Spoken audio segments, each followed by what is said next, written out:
አሰላሙ አሌይኩም ወረህመቱላሂ ወበረካቱ። ቤተሰብ እንዴት ናችሁ? ደህና ናችሁ ወይ? ሰላም ናችሁ? ሰላማችሁ ይብዛ በያላችሁበት። በህይወት ዘመናችሁ ሰላማችሁን ለመጠበቅ የውስጥ ሰላማችሁን ለመጠበቅ ከማንም ምንም ነገር አትጠብቁ። ከማንም ሰላምታ እንኳን ቢሆን ማለት ነው። ሰላምታ እንኳን ቢሆን ከሰው መጠበቅ እናቁም። እስቲ እኛ በተቻለን መጠን ለሰዎች መልካም እንሁን። በተቻለን መጠን ለሰዎች መልካም እንሁን። ከማንም ሰው ግን መልካምነትን አንጠብቅ። ከማንም ሰው ሰላምታ እንኳን ቢሆን ከባሉ እንኳን ቢሆን ከእናቱ እንኳን ቢሆን ከአባቱ እንኳን ቢሆን የምር ትልቅ ሰላም ነው የምናገኘው። ትልቅ ከራስ ጋር መስማማት። ማንም ሰላም አለኝ አላለኝ አያገባኝም። እኔ ግን ጊዜ ካለኝ ሰላም እላቸዋለሁ።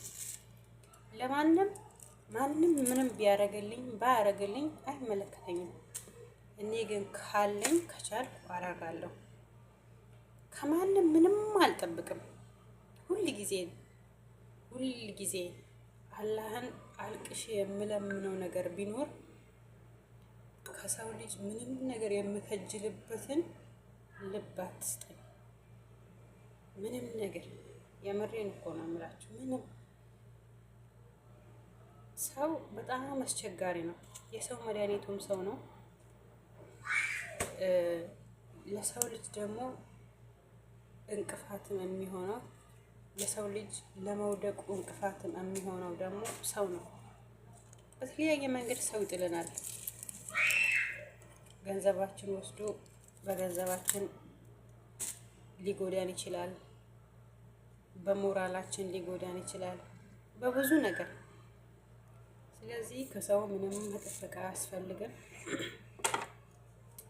አላህም ለሰው ልጅ መልካም ዋሉ ብሏል እንጂ ከሰው ጋራ በመልካም ሁኔታ ተኗኗሩ ብሏል እንጂ ከሰዎች መልካም ነገር ጠብቁ አላለንም።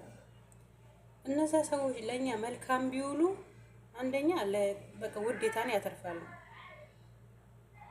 መልካም ባይሆኑ በቃ የራሳቸው ነው ፈጣሪ የራሳቸውን የዋሉበትን የሰሩትን ምንዳ ይከፍላቸዋልና ሁልጊዜም ከሰዎች ምንም ነገር መጠበቅ ስናቆም ምንም ነገር ከሰው መከጀር ስናቆም ወላሂ ነው የምላችሁ